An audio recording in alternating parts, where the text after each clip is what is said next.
When my son got married, I thought I had gained a daughter. But the day she called me the maid, I realized I had invited a stranger into my heart who came only to step on it. I still remember the exact tone of her voice. Sharp. Careless, with that little laugh people give when they think they're better than you. It wasn't just the word that hurt. It was what it meant. But I'm getting ahead of myself.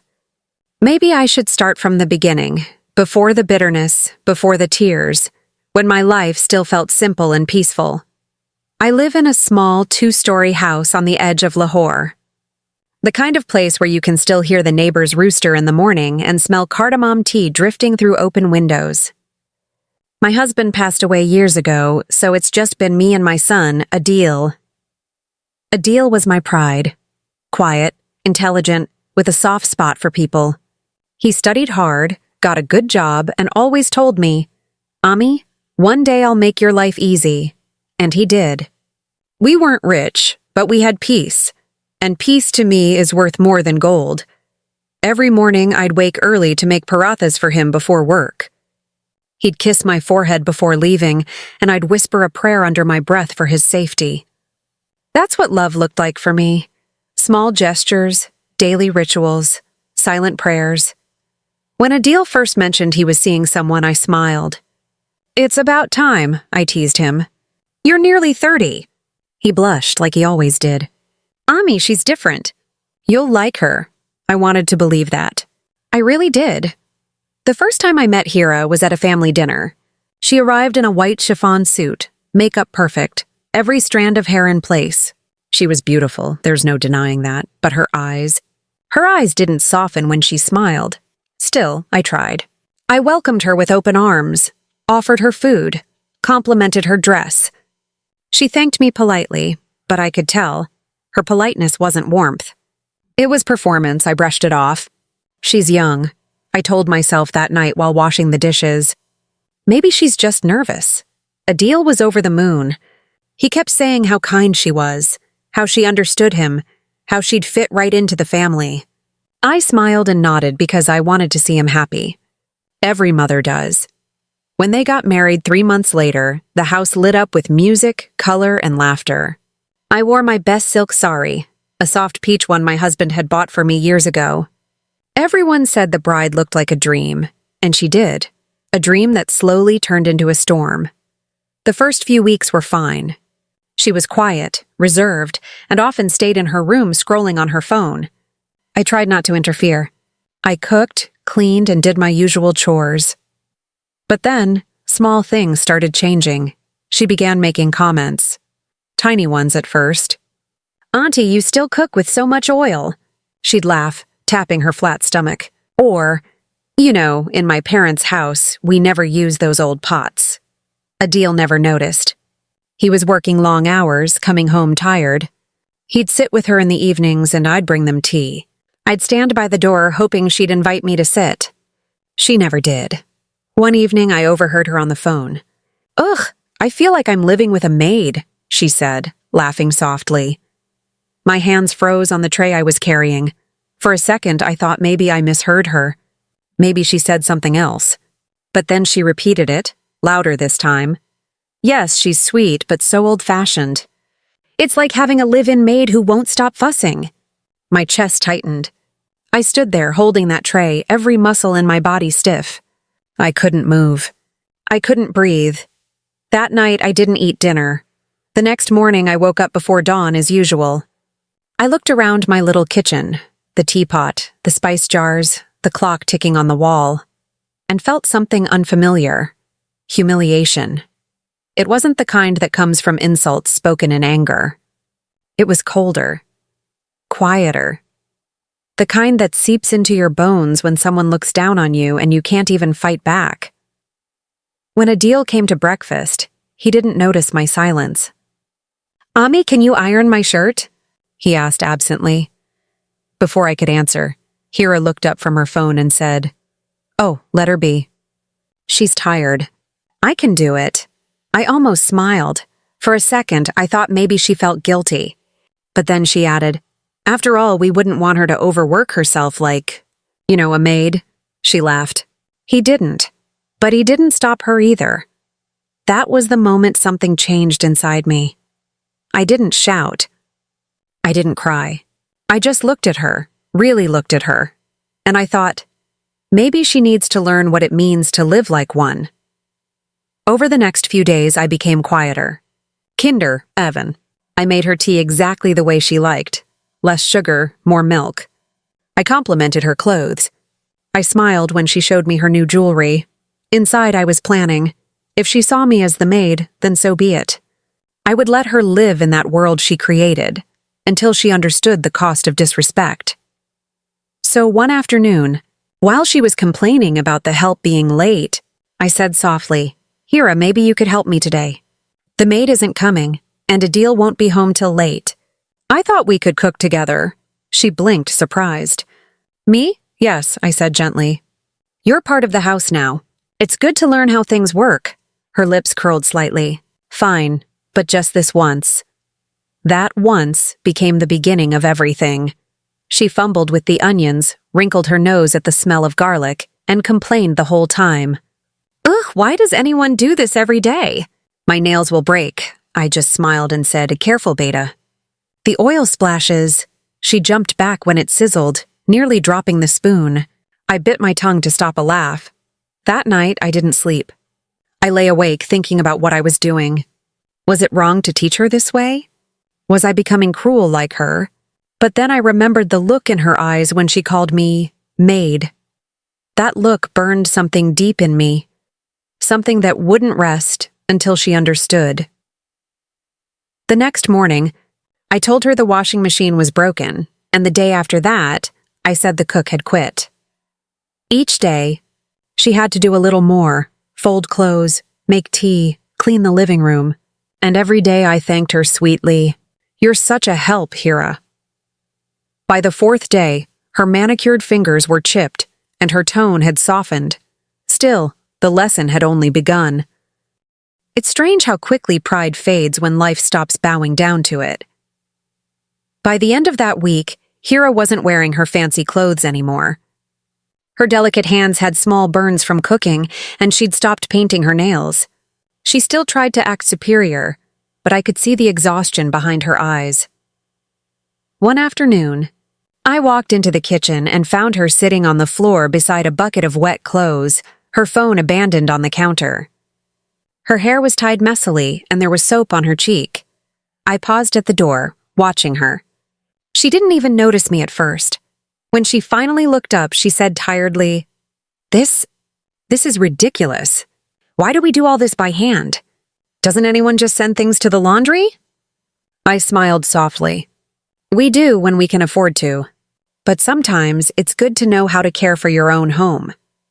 She huffed, wringing out a shirt with more frustration than strength. "I grew up differently. We had people for everything." "I know," I said. "That's why I'm teaching you something new," she frowned. "Teaching me what?" "How to be a servant." Her tone was sharp, defensive, but there was a flicker of uncertainty beneath it. I stepped closer, lowered my voice. "No, Hira. I'm teaching you how to respect the people who serve you." She stared at me, speechless for a moment. Then she turned back to the bucket, muttering, "You think you're clever, don't you?" I didn't answer. I just left the room quietly, letting my words sit in the air like the faint smell of detergent and pride. That evening, Adil came home earlier than usual. He looked around, surprised to find Hira in the kitchen stirring a pot of lentils. "Wow," he said with a laugh. "I didn't know you could cook." She gave him a tight smile. Neither did I. I watched from the doorway as he kissed her cheek, clearly pleased. "Ami, look at this. My wife is finally turning into a chef." I smiled politely, but something twisted in my heart. He had no idea what was happening behind the scenes. No idea how much I was manipulating quietly, like a puppeteer in the shadows of my own home. That night, when I was alone in my room, I sat by the window and looked out at the moon. The guilt was there, small but steady.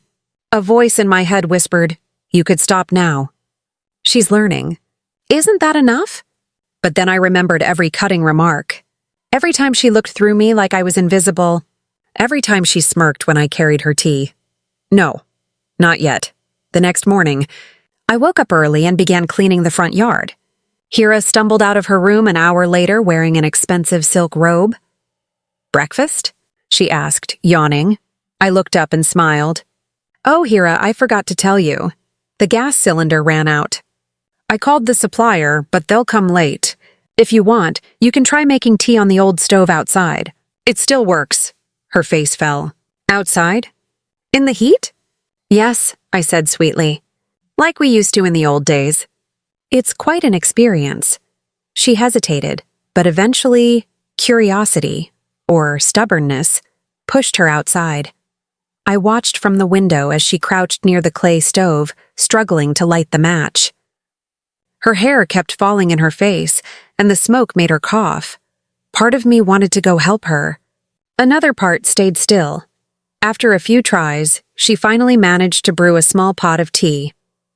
When she brought it in, her eyes were red from the smoke, and her tone had softened. "Here," she said, setting the cups down.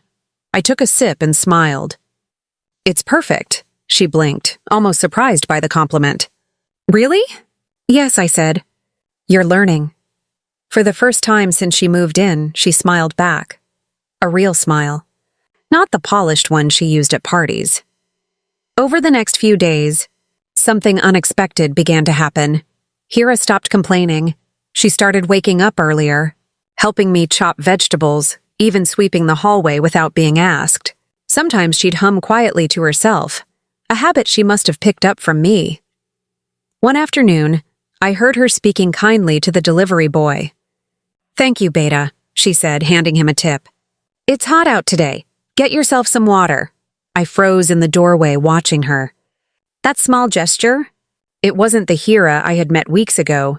Something inside me softened. Maybe she really was changing. But change, I've learned, never comes smoothly. It always fights back before it surrenders.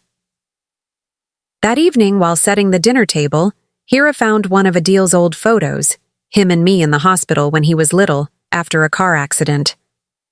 I was holding his hand, smiling weakly at the camera. She picked it up, stared for a long time, and asked quietly, "You went through all that alone?" "Yes," I said, adjusting the plates. His father had passed away by then. "It was just me and Adil." She placed the photo down gently. "I didn't know." "You never asked," I replied, not unkindly. Silence stretched between us, the kind that isn't heavy, but thoughtful. Later that night, when she thought I wasn't listening, I heard her talking softly to Adil. "Your mother's been through a lot." I didn't realize... My heart twisted. Maybe my lesson had finally reached her heart, but the next morning, it all went wrong. Adil came into my room, his tone sharp. "Ami, what's going on?" I blinked. "What do you mean?" "Hira told me you've been making her do all the housework. That you told her the washing machine broke. That the cook quit." "Why, Ami? Why would you do that?" I felt my breath catch. For a moment, I had no words. She needed to understand. I said quietly. "The way she spoke to me, Ami," he interrupted, raising his voice. "You could have talked to her. Not treated her like some servant." That word, servant, sliced through me. I looked at my son, the boy I had raised with my hands, and felt something inside me break a little. "She called me that first," I whispered. "You just didn't hear it." He froze, eyes wide. "What?" But before I could explain, Hira appeared at the door, tears streaking her face. "Please," she said softly. "Don't fight because of me." The air in that room felt thick, like too many truths had been spoken all at once. That night, the house was silent. Adil barely spoke during dinner. Hira stayed in her room, and I sat alone on the terrace, staring at the stars that refused to shine through the city haze. Had I gone too far? Had I become the very thing I despised, someone who used power to teach pain? For the first time since this all began, I wasn't sure anymore. That night I didn't sleep. I just sat on the edge of my bed, my fingers tracing the faded embroidery on my pillowcase, the one I'd stitched myself when Adil was born. So much time had passed, yet here I was again. crying quietly so no one would hear. The house was dark and silent, except for the ticking of the old wall clock. I could hear faint movement in Hira and Adil's room, muffled voices, then silence. And for the first time, I wondered if I had lost not just my dignity, but my son's love too. The next morning, I woke up earlier than usual. The house felt heavier somehow, as if every corner carried a whisper of last night's argument. I walked into the kitchen and began making breakfast, just simple parathas and tea. My hands moved automatically, like they had for years. A few minutes later, Hira appeared in the doorway.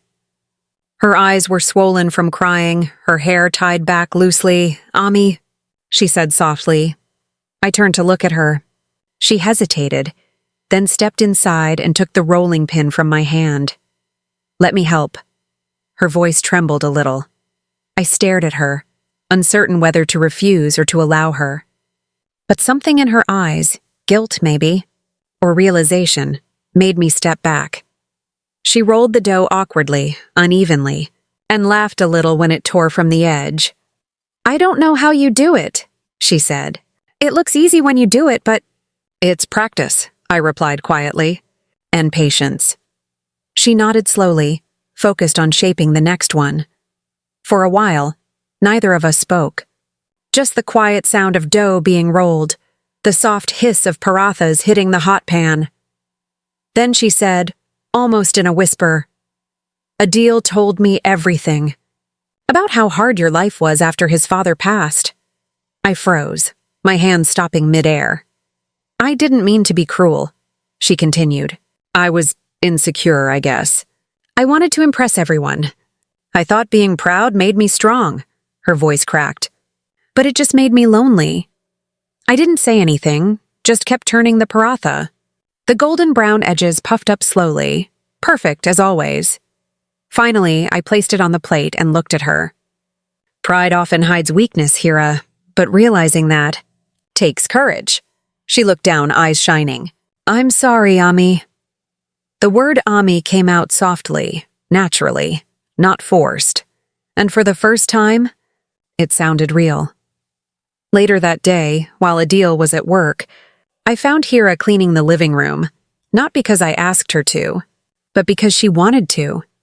She carefully dusted the old photo frames, rearranged the flowers in the vase, even wiped down the bookshelf. When she picked up my late husband's photo, she smiled faintly. "He looks kind." "He was," I said. "Too kind. That's why life didn't let him stay long." She turned to me with a gentle look. "You really loved him, didn't you?" "I did," I whispered. "And I loved my son enough to raise him alone." Her eyes softened. "Now I see why you wanted to protect him." I smiled sadly. Every mother does. But sometimes in protecting them, we forget they must stand between love and truth. She frowned slightly. "What do you mean?" I just shook my head. "You'll understand one day." That evening, Adil came home early again, this time with flowers in his hand. "Ami," he said hesitantly, "can we talk?" I nodded. He sat beside me on the sofa, looking ashamed. "I shouldn't have raised my voice yesterday. I didn't know everything." "Hira told me," I sighed. "You're my son, Adil. You don't need to apologize for speaking with emotion. But remember, the truth has many sides." He nodded slowly. "I know now." Hira came out of the kitchen then, wiping her hands on a towel. She looked at him, then at me, unsure of what to say. Adil stood up, pulled her close gently, and said, "You both mean everything to me." "I just want peace in this house." I smiled faintly. "Peace isn't built in a day, Beta. But we can start again. Together. For a few weeks." Things actually were peaceful. Hira began spending more time with me, learning recipes, asking about old traditions, even sitting with me in the evenings as I sipped tea. She laughed more easily now. The arrogance that once shadowed her face had melted into warmth. Sometimes she'd tell me about her own mother, how she'd grown up spoiled but lonely in a house full of servants. "I didn't know how to connect with people," she admitted once. "Everything was about status, and I told her gently, status fades. But respect stays," If you give it, we both laughed at that. It felt nice. Almost like having a daughter, but fate, as always, doesn't like peace to last too long. One afternoon, I overheard a conversation that twisted my stomach. Hira's mother had called, her voice loud enough that even from the hallway I could hear her sharp words. "You've been doing housework? Hira, what nonsense is this? You're not their servant. You're educated from a good family. You should have your own home by now, not live under your mother-in-law's thumb." I heard Hira's voice, quiet, uncertain. "Ami, it's not like that." But her mother cut her off. "No, you're ruining your image. What will people say when they find out you're cooking and cleaning? Leave that house, Hira, before it's too late." I froze behind the door. Every word hit me like a cold slap. So this was it. The seed of poison, planted again. Later that night, I noticed Hira's silence. She avoided eye contact, spoke little during dinner, and went to bed early. Adil didn't notice, but I did. Mothers always do. The next morning when I woke up, her wardrobe was open, and one of her suitcases was half packed. My heart sank. I stood quietly at the door, watching her fold her clothes with trembling hands. She noticed me and froze. "Ami, you're leaving?" I asked softly. She looked away. "My mother thinks it's better if I stay with her for a few days." "Your mother?" I said quietly. "Or you?" Tears filled her eyes. "I don't know anymore." I walked closer, my voice steady but heavy. "You think running away will make you stronger, Hira? It won't. It'll only take you back to the person you were before, the one who never learned to listen, to feel, to love." She covered her face, sobbing. "I don't want to lose Adil. I don't want to lose you either. But my mother, she'll never understand." I sighed deeply, placing a hand on her shoulder. "Then maybe it's time you teach her what you've learned here." She looked up, eyes wide. "Teach her?" "Yes," I said. "Show her that respect doesn't make you small, it makes you human." Her lips trembled. "But if I go, what if Adil misunderstands again?" I smiled faintly. Then it's his turn to learn. That night, the house was silent again. But this silence was different. It wasn't heavy with anger. It was filled with the ache of choices waiting to be made. I sat by the window once more, watching the moonlight spill across the courtyard. Maybe this story wasn't about revenge anymore. Maybe it was about all the women, mothers, wives, daughters, trying to find respect in the spaces between love and pride. And deep down, I knew. The real lesson wasn't over yet. The next morning, I woke up to a quiet house. Too quiet. The sunlight filtered through the curtains, casting long, golden lines across the floor. But the usual sound of utensils, the scent of tea, it was missing. I walked toward Hira's room, heart pounding slightly. The door was open. The bed was made. The suitcase was gone. She had left. On the bedside table lay a small note, folded neatly under a teacup. My hands trembled as I opened it. "Ami, I need to clear my mind. I promise I'll come back. Please don't be angry. Hira." I sat on her bed, staring at those few words until they blurred into tears. I wasn't angry. Just empty. After everything we'd gone through, after all those moments of understanding and healing, she had still chosen to run. Adil came home that evening looking exhausted. The moment he saw my face, his expression changed. "Where's Hira?" I handed him the note silently. He read it, his jaw tightening. "Her mother," he muttered. I knew it. She's been poisoning her mind again. "Don't blame her mother entirely," I said softly. "People only have power over us when we let them." He sighed deeply and sat down, running a hand through his hair. "I'll go bring her back tomorrow." I shook my head. "No, Adil. Let her come back on her own. This isn't a fight you can fix by force." He frowned. "But what if she doesn't?" I looked at him, my son, my only child, and said the hardest thing a mother can say. Then she was never meant to stay. 3 days passed, each one longer than the last. the house felt lifeless. I kept myself busy, cleaning, cooking, watering the plants, but my mind always wandered back to Hira. I wondered if she was eating properly, if her mother was being kind, if she still remembered how she used to laugh when she burnt the rotis. On the fourth day, the phone rang. It was a number I didn't recognize. When I picked up, a trembling voice said, "Ami, it's me." My heart leapt. "Hira, are you all right?" There was a pause, and then a quiet sob. "No, Ami, I'm not." She told me everything, how her mother had welcomed her with open arms, but soon began parading her around at family gatherings, bragging about her escape. How people whispered, asking why her marriage was falling apart. How she felt humiliated when her own mother began speaking ill of Adil, and of me. "She called you names, Ami," Hira said through tears. "She said you trapped me in a servant's life. I tried to defend you, but she wouldn't listen." My throat tightened. "And what did you do?" "I left her house this morning," she said quietly. "I'm sitting outside the park right now. I don't know where to go." I didn't think twice. "Come home, Beta. Just come home." When she arrived, she looked nothing like the confident woman who had left. Her clothes were wrinkled, her hair disheveled, her eyes red from crying.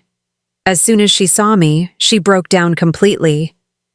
"I'm so sorry, Ami," she whispered, her voice cracking. "I thought leaving would make me free, but all it did was make me realize how much I needed you, how much I needed this home." I held her close, the way I used to hold Adil when he was little and scared of thunder. Her body shook against mine, and I stroked her hair gently. "Shh. You're home now," I murmured. "That's all that matters." Later that evening, Adil returned from work and saw her sitting in the living room, eyes swollen but peaceful. He froze for a moment, then walked over and took her hands in his. "I'm sorry," he said softly. "I should have protected you from all this." Hira shook her head. "No, Adil. I needed to face it. I needed to see what pride really costs." He looked confused.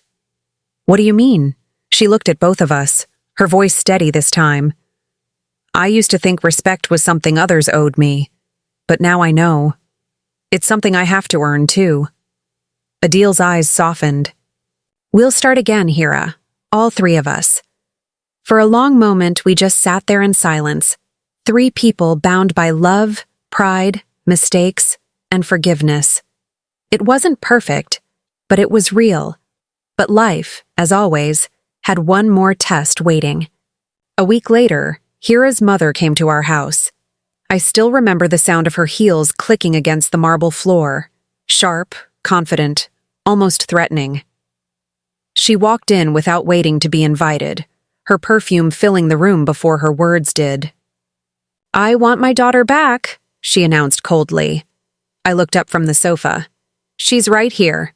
You can ask her yourself." Hira stood near the doorway, her hands trembling slightly. Her mother turned toward her, her tone softening a little. "Beta, you don't belong here. Come home, I'll take care of everything." Hira's lips quivered. "Ami, please." "Not now." "Not now?" her mother snapped. "You've been brainwashed, living like a servant, cooking and cleaning. For people beneath you. Enough!" The word tore out of Hira's mouth like a cry she'd been holding for years. Her mother froze. Tears filled Hira's eyes as she continued. "You don't know these people like I do. You don't know what it's like to be loved without condition. You think dignity is about who serves tea and who sits at the table, but it's not. It's about respect, and I finally found that here." Her mother's eyes widened, shocked. "You taught me to chase pride," Hira whispered, "but Ami taught me to live with grace." I felt tears sting my eyes. Adil walked over and stood beside Hira, his arm around her shoulder. "She's not leaving, Auntie," he said firmly. "This is her home." For a long, tense moment, no one spoke. Then her mother's face hardened. You'll regret this, Hira. Hira looked her straight in the eye. I already regretted listening to you once. I won't do it again. Her mother turned and left without another word. The sound of the door closing echoed through the house like thunder. Hira collapsed onto the sofa, sobbing. I rushed to her side and held her hand. She's still your mother, I whispered. I know, she said between tears. And I still love her. But I had to choose. And this time, I chose peace. I brushed her hair from her face and smiled softly. You've learned what took me a lifetime to understand. That night, as the three of us ate dinner together, something in the air felt lighter. No unspoken anger, no silent walls, just quiet, steady warmth. Hira laughed again, and this time, it wasn't forced. And when she reached across the table to serve me rice, she said with a playful grin, You cooked today, Ami. Tomorrow, it's my turn. I smiled, my heart full in a way words couldn't explain. But deep down, I knew the story wasn't over yet. There was still something Hira needed to do, not for me, not even for a deal, but for herself, a journey that would take her back to her mother, and maybe toward forgiveness. A few weeks passed peacefully after that stormy evening. The rhythm of our home slowly returned. Morning tea on the veranda, laughter from the kitchen, Hira humming old songs while she cooked. But every now and then, I'd catch her staring out the window, lost in thought. Sometimes she'd stop mid-sentence when the phone rang, and sometimes she'd check her messages quietly, only to sigh and put the phone away again. I didn't ask. I knew the ache of missing a mother, even one who hurt you, was something words couldn't heal. One afternoon I was kneading dough in the kitchen when she came to me, her voice soft. Ami, can we talk? I wiped my hands on my dupatta and looked at her. Of course, Beta, she hesitated. I want to go see her. My mother. The room fell silent except for the faint ticking of the wall clock. I nodded slowly. You should. No matter what's happened, she's still your mother. Hira's eyes filled with tears. But what if she refuses to see me? What if she never forgives me for standing against her? I smiled faintly. Then you'll know you tried. And that's all any of us can do. She hugged me then, tightly, her voice muffled against my shoulder. I don't deserve you, Ami. I held her close. No, Beta. You earned me, with your heart.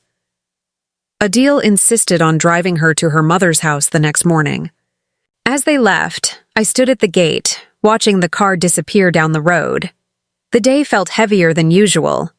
I spent it cleaning shelves, rearranging the pantry, making unnecessary trips to the market, anything to distract myself. But as evening came and the sky turned crimson, I found myself pacing near the window, waiting for that familiar sound of the car returning. When the headlights finally appeared, I exhaled a breath I didn't realize I'd been holding. Hira walked in slowly, her eyes red but her face calm. Adil followed behind her, silent. I approached her, searching her face. What happened, Beta? She looked down for a moment, then took my hands in hers. I understand her now. I frowned slightly. Understand her? Yes, she said quietly. All her pride, her anger. It came from fear. Fear that I'd live a small life. Fear that I'd become what she once was, a woman everyone overlooked. Her voice trembled. She told me once that my father left because she wasn't enough. I never understood that pain until now. I felt my heart ache for both of them. What did she say when you went to her? I asked. Hira's eyes glistened. At first, she didn't even open the door. She said I betrayed her. But then I told her, Ami, you raised me to be strong, not proud. And she started crying. We both did. She smiled faintly, tears spilling down her cheeks.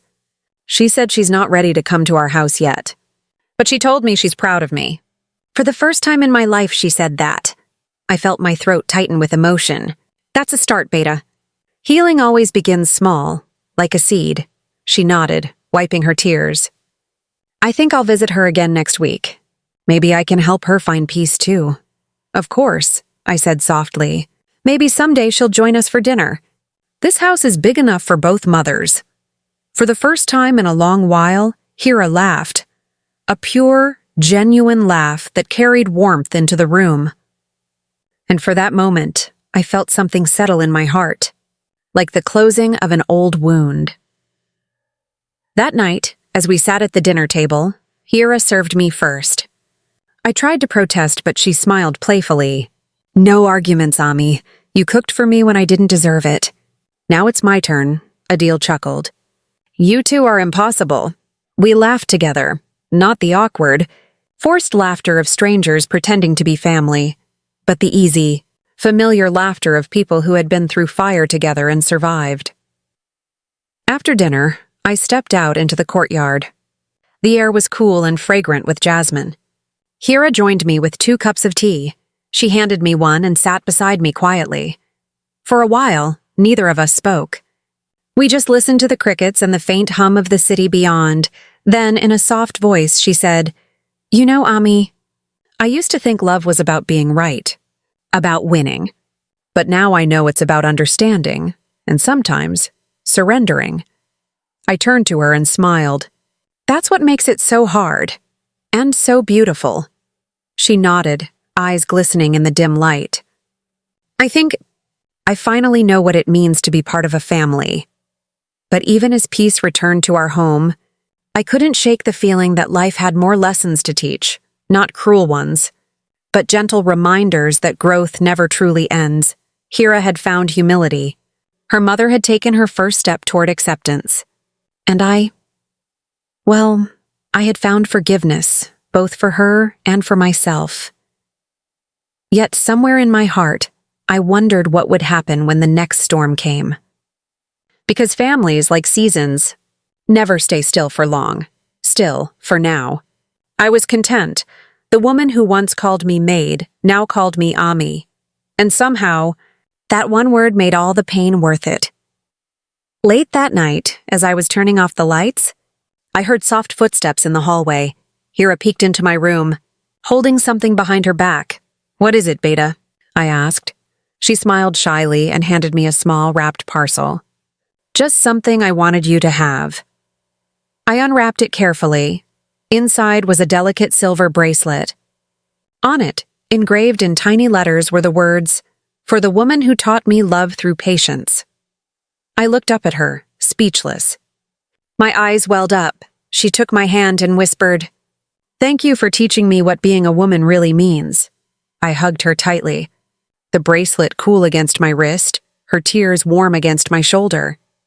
And in that embrace, I felt every wound, every insult, every sleepless night melt away. But deep down, I knew our story wasn't finished yet. There was still something left, one final chapter neither of us had faced. A conversation long overdue, one that might finally bring both families together. 2 weeks later, a phone call changed everything again. It was early morning. The house still smelled of chai and cardamom, the sunlight soft through the curtains. Hira's phone buzzed on the table. She glanced at it, froze for a second, then answered quietly. I watched her expression shift: concern, guilt, fear. When she hung up, her hands were trembling. "It's my mother," she said softly. She's not well. High blood pressure. The neighbors called me." Without a word, I went to get her dupatta. "Go, Beta. Don't waste time." Adil grabbed his keys, and within minutes they were out the door. I stood by the window long after the car disappeared, whispering a silent prayer. That evening, they returned. Hira walked in slowly, her face pale but her eyes calm. Adil followed quietly, carrying a small bag. "She's fine now," Hira said softly. "But Ami, she asked for you." I blinked. "For me?" She nodded, tears gathering. "She said she wants to see you. She said she owes you an apology." For a moment I couldn't speak. An apology. From the woman who once called me unworthy, who looked at me as though I were beneath her. Part of me wanted to say no, to stay where I was, safe in the peace I'd built. But another part, the softer, wiser part, knew that forgiveness was not about who deserved it. It was about who was brave enough to offer it. The next morning we went together. Her mother's house looked smaller than I remembered, quieter too. The loud laughter, the perfume, the pride, all gone. She was lying on the bed, weak but awake. When I stepped inside, her eyes filled with tears. For a long moment, we just looked at each other, two mothers who had hurt, fought, and lost so much in the name of love. She motioned for me to sit beside her. Her voice trembled. "I was wrong about you." I shook my head gently. "You were a mother protecting her child." "I understand." Her tears fell freely. "No, I was protecting my ego. Not my child, and I hurt her. And you, because I couldn't see beyond my pride." I reached for her hand. "We all learn sooner or later. The only mistake is when we refuse to." She squeezed my hand weakly. "You've been more of a mother to Hira than I ever was. Thank you for giving her the home I never could." My throat ached. "You gave her life. I only helped her see it clearly." For a moment, the room was silent, just the faint hum of the ceiling fan and the sound of two women letting go of years of resentment. When Hira walked in, she saw us holding hands and froze. Her mother smiled faintly through her tears. "Look at us, Beta. Two stubborn women finally agreeing on something." Hira laughed through her sobs and knelt beside the bed, hugging us both. And in that single embrace, years of distance dissolved, mother, daughter, and mother-in-law bound not by blood, but by forgiveness. In the weeks that followed, life began to look softer again. Hira's mother visited our home more often, sometimes just for tea, sometimes to sit quietly on the veranda while I gardened. We didn't talk much about the past. We didn't need to. Forgiveness had already spoken for us. One evening, as the sun set in golden hues, she looked around my house and said, "You've made this place feel alive." I smiled. "It's the people that make it alive," she nodded. "And you made my daughter one of those people again." Her words stayed with me long after she left that night. Months passed, and the pain that once filled our home had turned into something gentler. Memory, lesson, gratitude. Hira began helping at a small community center for women, teaching them to cook, sew, and manage their homes. One evening, she came home smiling and said, "Ami, today one of the women told me, 'You remind me of my mother.'" I didn't know what to say. I looked at her proudly. "You said thank you, I hope." She laughed. "I did. But what I wanted to say was, that's the best compliment anyone's ever given me." One night, as I lay in bed, I found myself replaying everything that had happened. From the moment she called me Maid, to the long silence that followed, to the day she called me Ami, it had been a journey of anger, of hurt, but mostly of growth. Revenge had turned into empathy, pride into peace, and pain into understanding.